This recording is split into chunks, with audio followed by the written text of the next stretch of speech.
Hello friends, welcome to our channel Knowledge Friendly. उम्मीद है आप सब लोग अच्छे होंगे और अपने एग्जाम की प्रिपरेशन भी अच्छे से कर रहे होंगे। So today in this video we will discuss class 12 biology के यूनिट 1 के मोस्ट इंपॉर्टेंट क्वेश्चंस के बारे में। यूनिट 1 में आपके पास 3 चैप्टर रहने वाले हैं, जिनमें कि sexual reproduction in flowering plant, human reproduction and reproductive health. ये यूनिट आपके पास ऑलमोस्ट 16 मार्क्स की आने वाली है। तो इस वीडियो में हम लोग डिस्कस करेंगे लास्ट ईयर के सबसे मोस्ट इंपॉर्टेंट क्वेश्चंस के बारे में, जो कि रेगुलरली रिपीट होते आए हैं। So without wasting our time, let's get start the video. So the first question is from sexual reproduction in flowering plant. बड़ा ही इजी क्वेश्चन है, जो कि आपके पास 2 मार्क्स के अंदर रिपीट हुआ था। तो इस क्वेश्चन को आपको अच्छे से देखना है। देखिए क्वेश्चन क्या है। Given below is a tears of an apple, identify A, B and C. साथ ही साथ आपको ये बताना है कि एप्पल को फॉल्स फ्रूट क्यों कंसीडर किया जाता है। देखिए ये आपके पास डायग्राम दिया गया है। तो इसमें से ए आपका पार्ट हो जाएगा थैलेमस, बी पार्ट हो जाएगा C and C is the endocarp. Apple को फॉल्स फ्रूट इसलिए कैटेगराइज किया जाता है क्योंकि आप लोग जानते हैं कि जो फ्रूट का डेवलपमेंट होता है वो ओवरी से होता है, but in some fruits thalamus also contribute to the fruit formation, that's why apple is known as false fruit. तो 2 मार्क्स के अंदर आपके लिए बड़ा ही सिंपल सा क्वेश्चन ये रहने वाला है। Let's move on to the next question. Next question आपके लिए काफी इंपॉर्टेंट रहने वाला है। ये मोस्टली क्वेश्चन रिपीटेड होता ही रहता है। तो क्वेश्चन है कि draw a well labelled diagram section view of male gametophyte. Male gametophyte यानी कि पोलन ग्रेन्स के बारे में बात की जा रही है। Right the functions of any 2 label part. आपको पोलन ग्रेन का डायग्राम बनाना है और साथ ही किन्हीं भी 2 पार्ट को आपको लेबल करना है। देखिए पोलन ग्रेन की अगर बात करें तो पोलन ग्रेन में आउटर लेयर होती है जिसको हम बोलते हैं एक्साइन, जिसका कि कॉम्पोजिशन होता है sporopollenin, while the intine is the inner layer.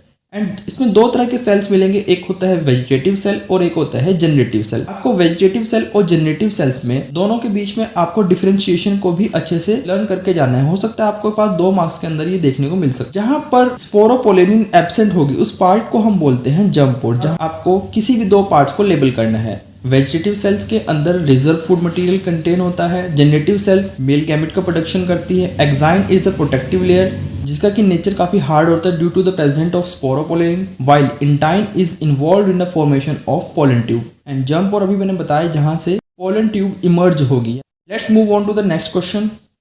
So the next question is draw a tiers of a mature anther of an angiosperm, label any 3 walls and mention their function। ये question आपके पास 2024 में repeat हुआ था, वो भी 3 marks के अंदर। बड़ा ही सिंपल सा क्वेश्चन है। आपको टीयर्स ऑफ एंथर बना के आना है और उसमें से आपको 3 लेयर्स को लेबल करके उनका फंक्शंस के बारे में बताना है। देखिए एंथर में सबसे आउटर मोस्ट लेयर होती है एपिडर्मिस, उसके इनर लेयर प्रेजेंट होती है एंडोथीशियम, उससे इनर लेयर प्रेजेंट होती है मिडल लेयर और सबसे इनर मोस्ट लेयर प्रेजेंट होती है हमारे पास tapeta. Epidermis, endothecium and middle layer, इन तीनों का जो मेजर फंक्शन होता है वो होता है एंथर की प्रोटेक्शन में, साथ ही साथ एंथर को दही सेंस करने में ये हेल्प करती है। While the inner most layer tapetum provide nourishment to the developing pollen grains. Tapetum के अंदर प्रेजेंट होते हैं स्पोरोजीनस टिश्यूज। ये स्पोरोजीनस टिश्यूज ही आगे जाके मैच्योर होते हैं और फॉर्मेशन करते हैं पोलन ग्रेन्स का। During this formation tapetum provide nourishment to them.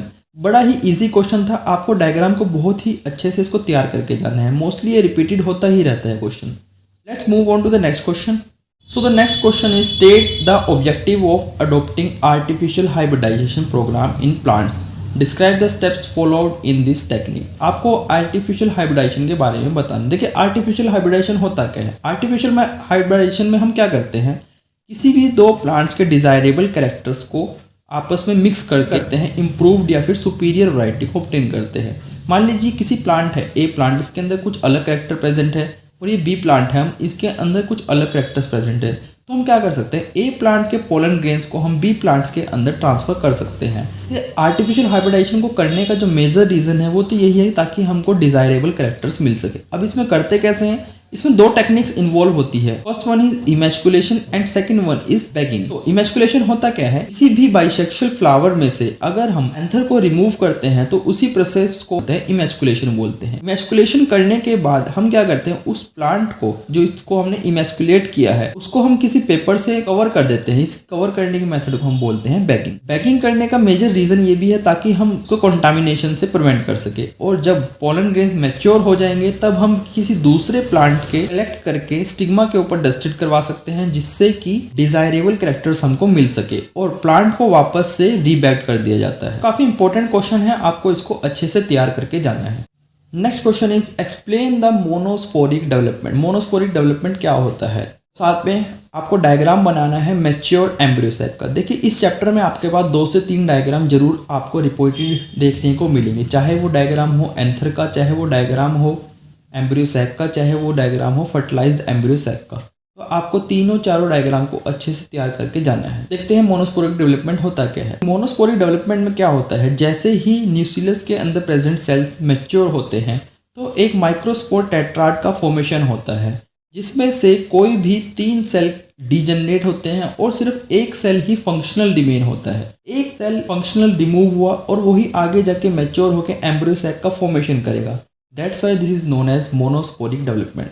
आप कह सकते हैं only the functional megaspore develops into the female gametophyte. अब इसके बनने की प्रोसेस की बात करें तो फंक्शनल मेगास्पोर होता है, उसका न्यूक्लियस माइटोटिकली डिवाइड करेगा और 2 न्यूक्लियाई का फॉर्मेशन करेगा, जो कि ऑपोजिट पोल्स के ऊपर मूव करेंगे। हर एक सेल के अंदर माइटोटिक न्यूक्लियर डिवीजन होगी, जिसकी वजह से हमको 4 न्यूक्लियस देखने को मिलेंगे और उसके बाद उनमें एक और माइटोटिक डिवीजन होंगी, जिसमें से हमको 8 न्यूक्लियेट स्टेज देखने को मिलेगी। टोटल आपको याद रखना है कि इसमें 3 बार माइटोसिस की प्रोसेस देखने को मिलती है और हमारे पास 8 न्यूक्लियोटाइड स्टेज देखने को मिलती है। अभी तक ये एक फ्री न्यूक्लियर डिवीजन थी, इसमें अभी तक कोई भी सेल वॉल का फॉर्मेशन नहीं हुआ है। 8 न्यूक्लियोटाइड सेल स्टेज फॉर्मेशन होने के बाद 6 सेल्स ऐसे होते हैं जिनके पास सेल वॉल ऑब्टेन हो जाती है और ऑर्गेनाइज्ड होते हैं सेल के पास, जबकि 2 न्यूक्लियाई ऐसे होंगे जिनको पोलर न्यूक्लियाई, जो कि सेल के सेंटर में सिचुएटेड रहेंगे। इस डायग्राम की मेथड से अच्छे से समझ पाएंगे।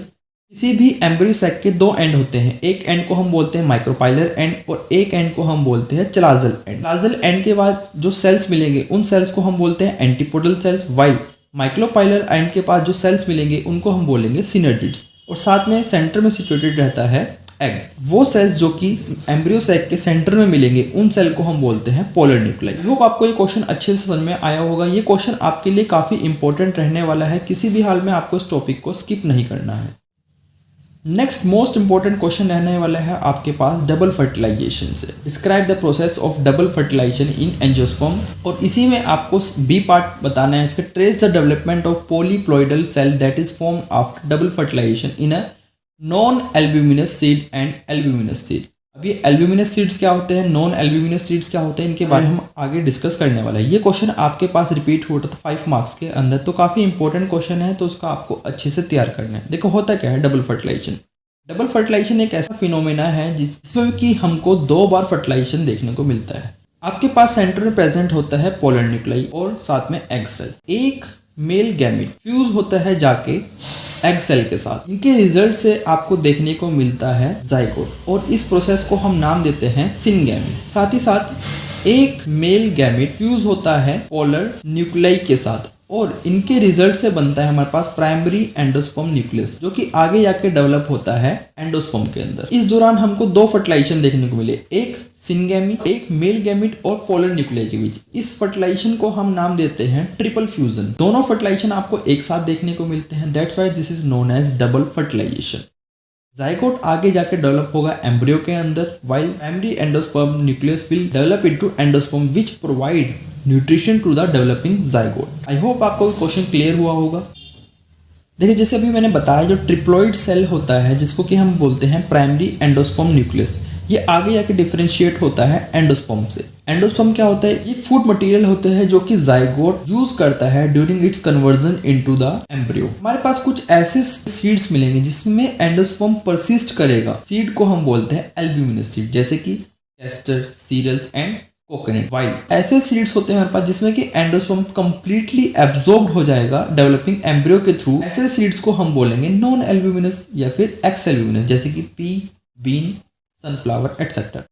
सो नेक्स्ट क्वेश्चन रहने वाला है हमारे पास ह्यूमन रिप्रोडक्शन से। So the question is what role do pituitary gonadotropin play during the follicular and ovulatory phase of menstruation cycle. Second part is जो मेंस्ट्रुएशन साइकिल का फर्स्ट फेज होता है उसको हम प्रोलिफरेटिव फेज भी बोला जाता है as well as follicular phase भी। कि ऐसा क्यों, उसका रीजन बताना है। और कॉर्पस ल्यूटियम अगर प्रेगनेंसी के दौरान तो हमेशा एक्टिव रहता है, but in the absence of pregnancy it is active only for 10 to 12 days. इसका रीज़न बताना है आपको। इसी का आपके पास और पार्ट है, कॉर्पस ल्यूटेम के साथ क्या फेट रहने वाला है if the ovum is fertilised and if it is not fertilised. So अगर बात करें हम GnRH यानी कि गोनाडोट्रोपिन रिलीजिंग हार्मोन की, जो कि हाइपोथैलेमस के थ्रू सिक्रेट होता है। ये हार्मोन एक्ट करता है पिट्यूटरी ग्लैंड के ऊपर। इसके रिस्पॉन्स में पिट्यूटरी ग्लैंड 2 टाइप्स के हार्मोन रिलीज करती है। First one is follicular stimulating hormone and another one is luteinising hormone. Follicles जाके एक्ट करते हैं हमारे ओवेरियन फॉलिकल्स के ऊपर, जिसके रिस्पॉन्स में ये एक हार्मोन एस्ट्रोजन को सिक्रेट करते हैं during the proliferative phase.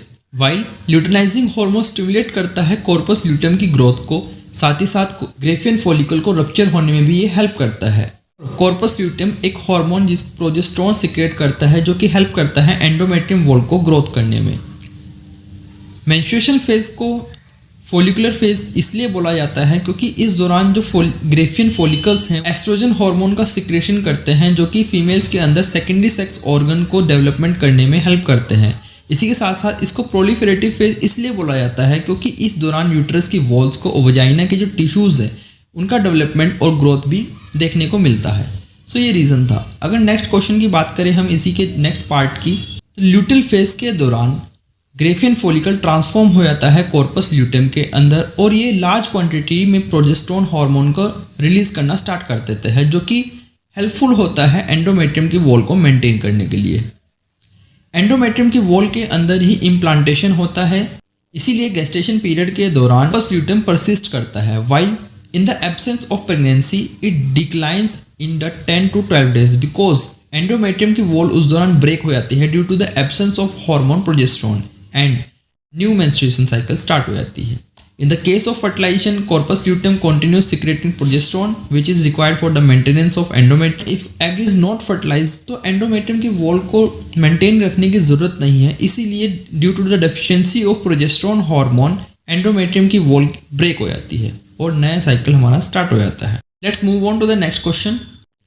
So the question है, आपको एक गिवन फिगर दी गई है जिसमें कि आपको इस फिगर का नेम बताना है और पार्ट ए और बी को लेबल करता है विद देयर फंक्शन।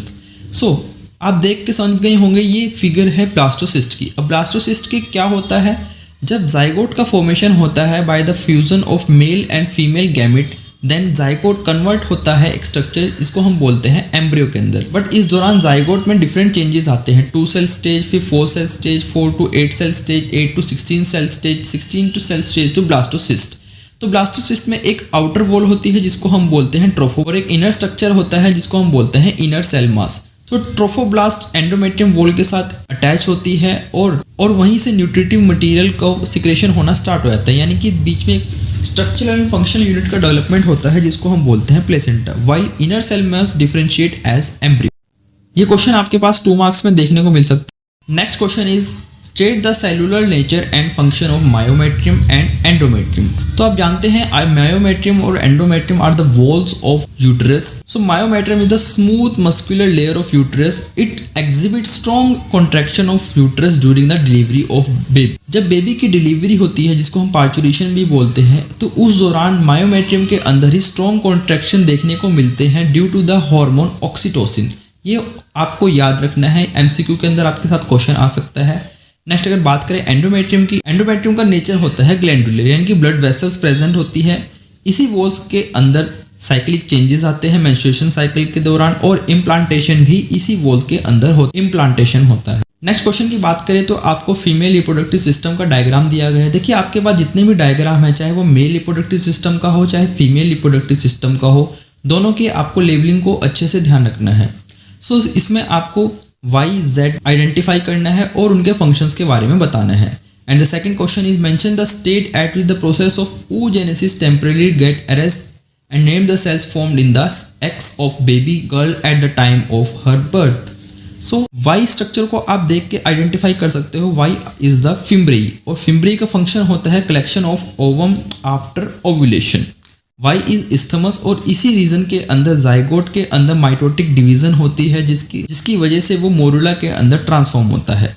और अगर बात करें हम oogenesis के टेम्परेली गेट अरेस्ट होने का, तो वो फेज होता है prophase first of meiotic division. जैसे कि आप जानते हैं oogenesis की प्रोसेस फीटल लाइफ में ही स्टार्ट हो जाती है, बट वो कंप्लीट नहीं हो पाती और एक फेज प्रोफेज फर्स्ट के दौरान जाके टेम्परेली अरेस्ट हो जाती है and eight the time of puberty starts again. और जो स्ट्रक्चर फॉर्म होता है उस स्ट्रक्चर को हम बोलते हैं प्राइमरी oocyte। आई होप आपको ये क्वेश्चन समझ में आया होगा, तो आपको इस क्वेश्चन को अच्छे से तैयार कर लेना है। Let's move on to the next question. So next question आपके पास डायग्रामेटिकली बेस्ड रहना वाला है, जिसमें कि आपको सेमिनिफेरस ट्यूब्यूल के डायग्राम ड्रॉ करना है और साथ ही साथ इसका सेकंड पार्ट है hormone regulation of spermatogenesis. Sperms का फॉर्मेशन सेमिनिफेरस ट्यूब्यूल्स के अंदर होता है, तो इस डायग्राम को आपको अच्छे से याद रखना है।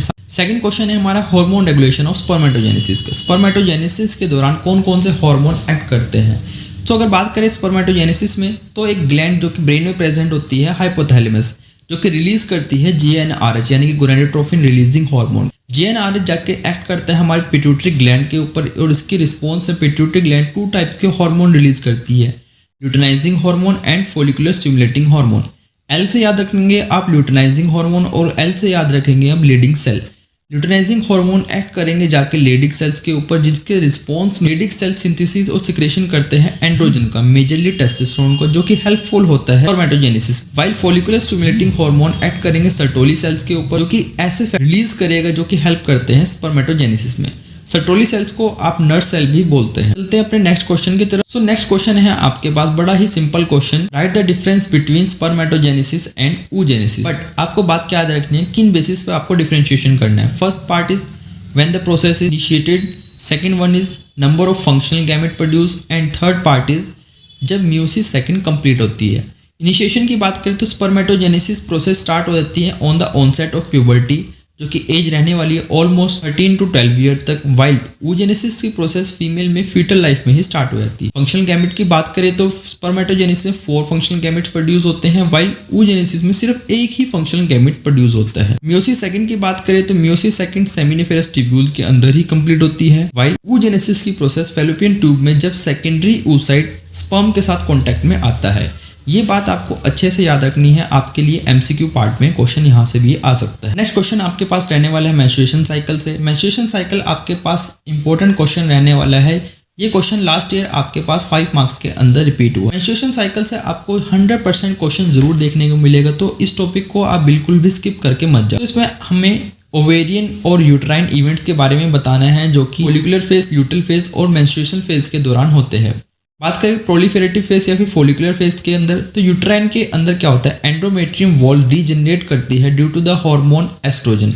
वाइल ओवेरियन इवेंट्स की बात करें तो प्राइमरी फोलिकल्स कन्वर्ट होते हैं ग्रेफियन फोलिकल्स के अंदर due to the action of hormone follicular stimulating. Luteal phase की बात करें तो ल्यूटल फेज के दौरान एंडोमेट्रियम की वॉल वापस से रीजनरेट होने लगती है due to the action of hormone progesterone. While in ovary Graafian follicle transform होता है कॉर्पस ल्यूटियम के हार्मोन प्रोजेस्टेरोन को सीक्रेट करना स्टार्ट कर देता है, जो कि हेल्पफुल होता है for the maintenance of endometrium. Menstruation phase की बात करें तो जिसका टाइम पीरियड होता है 1st to 5th डे। इस दौरान एंडोमेट्रियम की वॉल ब्रेक होती है due to the absence of hormone progesterone. While in ovary primary follicles start maturing and developing in the ovary under the effect of follicular stimulating hormone। तो इस question को आपको 100% करके जाना है, किसी भी हाल में स्किप नहीं करना है। नेक्स्ट आपके पास एक और इम्पोर्टेंट क्वेश्चन रहने वाला है, explain the phases of embryonic development from the morula till the establishment of pregnancy in the human female. तो अगर बात करें एम्ब्रियो की 8 to 16 ब्लास्टोमेर वाली स्टेज को हम बोलते हैं मोरुला। मोरुला कॉन्टिन्यूसली डिवाइड होगा और ट्रांसफॉर्म होगा स्ट्रक्चर, जिसको हम बोलेंगे ब्लास्टोसिस्ट में, और ये यूट्रस की तरफ मूव करना स्टार्ट करेगा। ब्लास्टोसिस्ट में एक आउटर लेयर होती है जिसको हम बोलते हैं ट्रोफोब्लास्ट, और एक इनर सेल ग्रुप होता है, तो हम इनर सेल मास बोल सकते हैं। ट्रोफोब्लास्ट लेयर अटैच होती है एंडोमेट्रियम के साथ, while the inner cell mass differentiate as the embryo. After attachment uterine wall divide rapidly and cover the blastocyst. Blastocyst को ये कवर कर लेगी। जो हमारा ब्लास्टोसिस्ट होता है वो कंप्लीटली एंडोमेट्रियम के अंदर एम्बेडेड हो जाता है और एक स्ट्रक्चरल एंड फंक्शनल यूनिट का फॉर्मेशन होगा जिसको हम बोलते हैं प्लेसेंटा। इसी प्रोसेस को हम नाम देते हैं implantation and it leads to pregnancy. Important question है आपके लिए, ये पास 2 से 3 मार्क्स में आ सकता है। बात करेंगे हम नेक्स्ट क्वेश्चन की। Next question is describe the development of placenta during the pregnancy in human female, explain its role. Last question में भी हमने डिस्कस किया गया था ट्रोफोब्लास्ट, जिसको कि एक आउटर लेयर होती है ब्लास्टोसिस्ट में, इसमें एक फिंगर लाइक प्रोजेक्शन डेवलप होना स्टार्ट होंगे जिसको हम बोलते हैं कोरियोनिक विलाई, कि यूट्राइन टिश्यू और मैटरनल ब्लड के थ्रू सराउंडेड रहेंगे, कि कंबाइन होकर एक स्ट्रक्चरल और फंक्शनल यूनिट का फॉर्मेशन करते हैं जिसको हम बोलते हैं प्लेसेंटा। प्लेसेंटा की बात करें तो आपके पास 2 मार्क्स के अंदर ये क्वेश्चन काफी बार आया हुआ है, आपको इसको ध्यान रखना है। प्लेसेंटा का जो मेजर फंक्शन होता है वो डेवलपिंग एम्ब्रियो को ऑक्सीजन सप्लाई करना, साथ ही साथ न्यूट्रिशन सप्लाई करना। इसी के साथ साथ बेबी के अंदर जितने भी हार्मफुल वेस्ट होते हैं लाइक CO2 उनको रिमूव करना। साथ ही साथ placenta also act as a endocrine tissue, different type के हार्मोन प्रोड्यूस करता है जिसमें कि HCG human chorionic gonadotropin, HPL human placental lactogen, estrogen and progesterone का सिक्रेशन करता है जो कि हेल्पफुल होते हैं प्रेगनेंसी को मेंटेन करने के लिए। तो यहाँ से क्वेश्चन आपको जरूर देखने को मिल सकता है, किसी भी हाल में आपको स्किप नहीं करना है। Another one important question, construct A flow chart exhibiting the sequential event during the oogenesis। चाहे आपसे oogenesis पूछे या फिर स्पर्मेटोजेनेसिस पूछे, दोनों क्वेश्चन आपके लिए इंपॉर्टेंट रहने वाले हैं। इनके आपको फ्लो चार्ट को जरूर करके जाना है। उगोनिया के अंदर फर्स्ट फेज होता है जिसको हम बोलते हैं मल्टीप्लिकेशन फेज, जिसमें multiple number of primary oocytes बनकर तैयार होते हैं और वो आगे डिवाइड करना बंद कर देते हैं। किस स्टेज पर? उस स्टेज को नाम याद रखना है आपको, प्रोफेज फर्स्ट। फीटल लाइफ से बर्थ होने तक बेबी के अंदर मल्टीपल प्राइमरी oocytes बनकर तैयार हो जाते हैं और प्यूबर्टी आने पर ये प्रोसेस वापस से स्टार्ट होने लगती है। प्राइमरी oocyte अब डिवाइड करेगा फर्स्ट म्यूटिक डिवीजन से, जिसमें कि फॉर्मेशन होता है सेकेंडरी oocyte का और फॉर्मेशन होता है फर्स्ट पोलर बॉडी का। इसके अंदर आपको प्लॉइडी लेवल भी याद रखना है। सेकेंडरी oocyte का प्लॉइडी लेवल होता है 23 यानी कि हैप्लॉइड, वाइल उगोनिया का प्लॉइडी लेवल होता है डिप्लॉइड यानी कि 46 क्रोमोसोम इसके अंदर प्रेजेंट होंगे।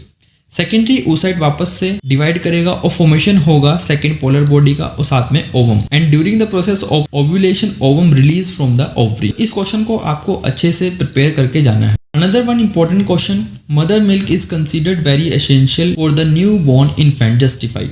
देखिए मदर मिल्क को हम बोलते हैं कोलेस्ट्रम, जो कि एक येलोइश फ्लूइड होता है जो कि इनिशियल डेज में मेमरी ग्लैंड्स के थ्रू सिक्रेट होता है। इसी के अंदर बहुत ही लार्ज अमाउंट में प्रेजेंट होती है एक एंटीबॉडी, इसको हम बोलते हैं IgA, जो कि हेल्पफुल होती है बेबी को पैसिव इम्यूनिटी प्रोवाइड करने में। इसी के साथ आपका बी पार्ट है what is vaccine, explain the principal on which it's work. हालांकि ये क्वेश्चन आपका ह्यूमन हेल्थ एंड डिसीज से आने वाला है, बट फिर भी आपको प्रिपेयर तो करना ही है। तो वैक्सीन के बारे में आप जानते हैं जिसमें कि हम किसी इनएक्टिवेटेड या फिर वीक पैथोजन को बॉडी के अंदर इंट्रोड्यूस करते हैं ताकि हमारी बॉडी उसके लिए पर्टिकुलर एंटीबॉडीज का प्रोडक्शन कर सके। एंटीबॉडी के प्रोडक्शन होने के साथ साथ जो पैथोजन का इफेक्ट है वो न्यूट्रलाइज हो जाता है और इसी के रिस्पॉन्स में हमारी body memory B and T cells को फॉर्मेशन कर देती है, जो कि सब्सिक्वेंट एक्सपोजर होने के बाद वापस से पैथोजन को बहुत ही तेजी से पहचान लेंगे, मैसिव एंटीबॉडी बनाने का फंक्शन करना है। Let's move on to the next question. एक और बहुत ही इजी सा क्वेश्चन है आपके पास, draw the diagram of mature human sperm, label any 3 parts and write their function. तो स्पर्म का डायग्राम आपको अच्छे से बनाना आना चाहिए, क्लियरली लेबलिंग करनी आनी चाहिए। तो बात करेंगे स्पर्म के अलग अलग पार्ट्स की, तो फर्स्ट पार्ट है हमारे पास हेड। हेड के पास ही प्रेजेंट होता है एक्रोसोम, जिसके पास प्रेजेंट होते हैं हाइड्रोलाइटिक एंजाइम जो कि हेल्पफुल करते हैं जोना पेलुसिडा, जो कि एक लेयर होती है ओवम की, उसको ब्रेक डाउन करने के लिए। नेक्स्ट पार्ट इज नेक। नेक के पास प्रेजेंट होता है सेंट्रियोल, जो कि हेल्प करता है mitotic division of zygote. Mitochondria के आप बचपन से पढ़ते हैं, mitochondria is known as power house of cell, so it is helpful to generate ATP। और टेल हेल्प करती है स्पर्म को मोटिलिटी में। काफी इजी क्वेश्चन रहने वाला आपके पास 2 से 3 मार्क्स में आ सकता है। Let's move on to the next question. So next question रहने वाले हमारे पास रिप्रोडक्टिव हेल्थ से। तो क्वेश्चन है how do implants act as effective method of contraceptive in human female, mention their one advantage over contraceptive pills. So implants आप जानते हैं progesterone hormone का सिक्रेशन करता है जो कि हेल्पफुल होते हैं ओव्यूलेशन को इनहिबिट करने के लिए। साथ ही साथ ये सर्वाइकल म्यूकस की क्वालिटी को रिटार्ड करने में हेल्पफुल होंगे। इनकी मेजर एडवांटेज ये है कि ये इनका जो इफेक्ट होता है वो लॉन्गर पीरियड होता है than contraceptive pills. Another one important question जो कि आपके पास 24 में भी रिपीट हुआ था सिर्फ 2 मार्क्स के अंदर, एमनियोसेंटेसिस। एमनियोसेंटेसिस आप जानते हैं काफ़ी यूजफुल टेक्निक होती है, बट इसके ऊपर गवर्नमेंट के थ्रू बैन लगाया गया था। ऐसा क्यों? एमनियोसेंटेसिस आप जानते हैं एक टेक्निक है जिसके थ्रू हम किसी भी क्रोमोसोमल डिसऑर्डर को पता कर सकते हैं, like Klinefelter syndrome, Down syndrome, Turner syndrome. But इसका मिसयूज़ इसलिए किया जाता है क्योंकि इसी की वजह से जेंडर का पता लग सकता है हमको, जिसकी वजह से फीमेल फिटिसाइड्स के केसेस बढ़ सकते हैं। तो इसीलिए गवर्नमेंट में एमनियोसेंटेसिस के ऊपर बैन लगाया। बात करेंगे नेक्स्ट क्वेश्चन की, तो नेक्स्ट क्वेश्चन है जो इंटेंसिवली लैक्टेटिंग मदर्स होती हैं वो कंसीव क्यों नहीं कर पाती, इसका रीजन बताना है। साथ ही साथ नेक्स्ट बी पार्ट है our government has intentionally impose strict condition for MTP यानी कि medical termination of pregnancy. Why? So the answer है इसका due to the suppression of gonadotropin, ovulation and menstruation cycle do not take place in lactating mother. Lactation के दौरान pituitary gland एक hormone release करती है जिसको हम बोलते हैं प्रोलैक्टिन, जो कि इनहिबिट करता है GnRH के रिलीज होने की वजह से। GnRH रिलीज नहीं हो पाता, इसी की वजह से LH एंड FSH रिलीज नहीं होंगे, जो कि हेल्पफुल होते हैं ओवुलेशन में। That's why lactating mother generally do not conceive. Government ने MTP के ऊपर बैन इसलिए भी लगाया है to prevent female foeticides and to maintain the sex ratio to avoid any danger for the young mother and foetus. इस chapter का एक और इम्पोर्टेंट टॉपिक रहने वाला है आपके पास, why is Saheli considered to be a improved form of oral contraceptive for human female. सहेली आप जानते हैं एक ओरल पिल होती है कि यूज होती है as a contraceptive by female. Saheli एक non steroidal once a week pill है जिसके अंदर हाई कॉन्ट्रासेप्टिव वैल्यू प्रेजेंट होती है और इसके साइड इफेक्ट भी बहुत कम देखने को मिलते हैं। बात करें अगर इसके इफेक्ट की तो ये इनहिबिट करते हैं ओवुलेशन को, साथ ही साथ इम्प्लांटेशन को भी ये इनहिबिट करती है। इसी के साथ साथ ये सर्वाइकल म्यूकस की क्वालिटी को अल्टर करती है, यानी कि चेंजेस करने का हेल्प करती है, जिसकी वजह से स्पर्म की एंट्री रिटार्ड हो जाती है, प्रेगनेंसी अवॉइड हो जाती है। Therefore it is considered as an improved form of contraceptive pills. हम अपने नेक्स्ट क्वेश्चन की तरफ। Name any two copper releasing IUDs and explain how they act as effective contraceptive in human females. Copper releasing IUDs की बात करें तो option आपको याद रखने हैं कॉपर T एंड कॉपर 7। इसी के साथ आपको एक और एग्जांपल याद रखना है मल्टीलोड 375। तो अगर बात करें इनके इफेक्ट की, ये हम स्पर्म की मोटिलिटी को अफेक्ट करते हैं, साथ ही साथ स्पर्म की फर्टिलाइजिंग कैपेसिटी को अफेक्ट करेंगे और स्पर्म के फेगोसाइटोसिस को इंक्रीज कर देते हैं, जिसकी वजह से फर्टिलाइजिंग कैपेसिटी डिक्रीज हो जाती है। नेक्स्ट क्वेश्चन की बात करें तो LNG20 और कॉपर टी के बीच में आपको डिफरेंशिएशन बताने हैं। कॉपर टी अभी हमने पढ़ा, copper T is a copper releasing आयोडीज, it suppress the sperm motility, thus inhibit the fertilising capacity of sperm and also increase the phagocytosis of sperm with in the uterus. But बात करें अगर LNG20 की तो LNG20 एक hormone releasing IUDs है जो कि progesterone hormone को रिलीज करती है, यूट्रस को अनसुटेबल बनाती है इम्प्लांटेशन के लिए और सर्विक्स को होस्टाइल बनाती है स्पर्म की एंट्री के लिए। तो दोनों के बीच में आपको डिफरेंस याद रखने हैं। Let's move on to the next question. तो एक और इंपॉर्टेंट क्वेश्चन रहने वाला है आपके पास ZIFT और GIFT के बीच डिफरेंस है। फर्स्ट ऑफ ऑल आपको दोनों की फुल फॉर्म याद होना चाहिए। GIFT यानी कि gamete intrafallopian transfer, ZIFT is zygote intrafallopian transfer. Difference क्या है दोनों के बीच की प्रोसेस को हम समझेंगे।